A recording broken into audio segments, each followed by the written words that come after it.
অনেকেই চাই যে শান্তিতে থাকুক, দেশের জনগণ শান্তিতে থাকুক, সবাই চায় এটা নিরাপত্তা। আমাদের দেশের জন্য কল্যাণ হবে যে মানে যেমন ইসলামী কোনো দল গেলে বা ওনারা তো ইসলামিক দৃষ্টিতে, ইসলামিক আইনের দৃষ্টিতে দেশটা চালাবে, সেজন্য আমাদের দেশটা একটু নিরাপদ থাকবে।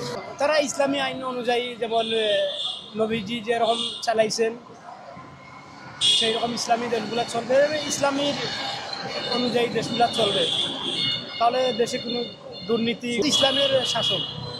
ইসলামের শাসন তো এটাই, চুরি করলে হাত কাটা, এই আপনার দর্শিত হইলে মানে ইয়াগুলা, এইগুলা তো ইসলামী, এগুলা ইসলামী মানতে পারবেন?